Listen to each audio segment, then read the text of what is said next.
1 Kings 11. Now King Solomon loved many foreign women, along with the daughter of Pharaoh, Moabite, Ammonite, Edomite, Sidonian, and Hittite women, from the nations concerning which the Lord had said to the people of Israel, You shall not enter into marriage with them, neither shall they with you, for surely they will turn away your heart after their gods. Solomon clung to these in love. He had 700 wives, princesses, and 300 concubines, and his wives turned away his heart. For when Solomon was old, his wives turned away his heart after other gods, and his heart was not wholly true to the Lord his God, as was the heart of David his father. For Solomon went after Ashtoreth, the goddess of the Sidonians, and after Milcom, the abomination of the Ammonites. So Solomon did what was evil in the sight of the Lord, and did not wholly follow the Lord, as David his father had done. Then Solomon built a high place for Chemosh, the abomination of Moab, and for Molech, the abomination of the Ammonites, on the mountain east of Jerusalem. And so he did for all his foreign wives, who made offerings and sacrificed to their gods. And the Lord was angry with Solomon, because his heart had turned away from the Lord, the God of Israel, who had appeared to him twice, and had commanded him concerning this thing, that he should not go after other gods. But he did not keep what the Lord commanded.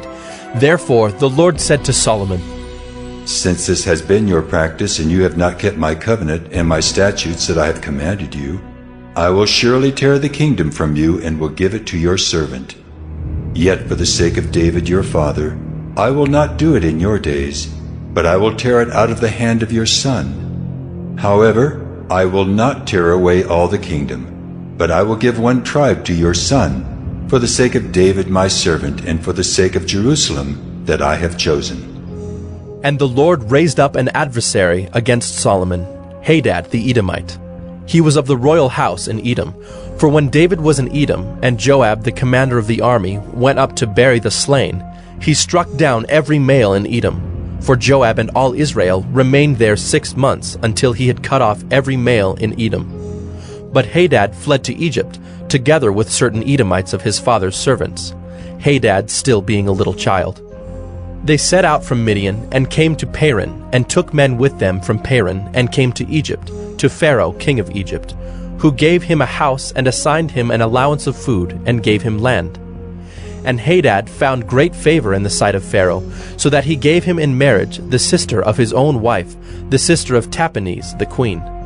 And the sister of Tahpenes bore him Genubath his son, whom Tahpenes weaned in Pharaoh's house. And Genubath was in Pharaoh's house among the sons of Pharaoh. But when Hadad heard in Egypt that David slept with his fathers, and that Joab the commander of the army was dead, Hadad said to Pharaoh, Let me depart, that I may go to my own country. But Pharaoh said to him, What have you lacked with me, that you are now seeking to go to your own country? And he said to him, Only let me depart. God also raised up as an adversary to him Rezon, the son of Eliada, who had fled from his master Hadad-ezer, king of Zobah. And he gathered men about him, and became leader of a marauding band after the killing by David. And they went to Damascus, and lived there, and made him king in Damascus. He was an adversary of Israel all the days of Solomon, doing harm as Hadad did. And he loathed Israel, and reigned over Syria. Jeroboam, the son of Nebat, an Ephraimite of Zeradah, a servant of Solomon, whose mother's name was Zeruiah, a widow, also lifted up his hand against the king. And this was the reason why he lifted up his hand against the king. Solomon built the Millo, and closed up the breach of the city of David his father. The man Jeroboam was very able, and when Solomon saw that the young man was industrious, he gave him charge over all the forced labor of the house of Joseph. And at that time, when Jeroboam went out of Jerusalem, the prophet Ahijah the Shilonite found him on the road. Now Ahijah had dressed himself in a new garment, and the two of them were alone in the open country. Then Ahijah laid hold of the new garment that was on him, and tore it into 12 pieces.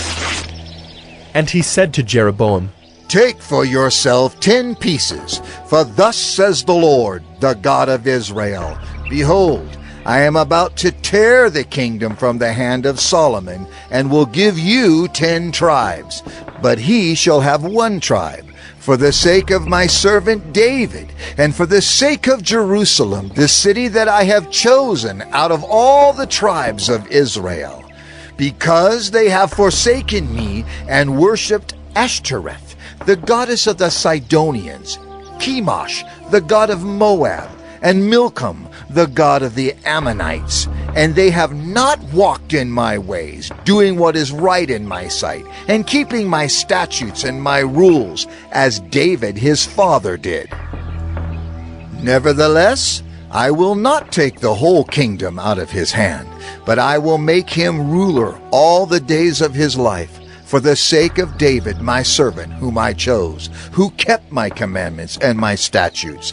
But I will take the kingdom out of his son's hand, and will give it to you, 10 tribes. Yet to his son I will give 1 tribe, that David my servant may always have a lamp before me in Jerusalem, the city where I have chosen to put my name. And I will take you, and you shall reign over all that your soul desires, and you shall be king over Israel.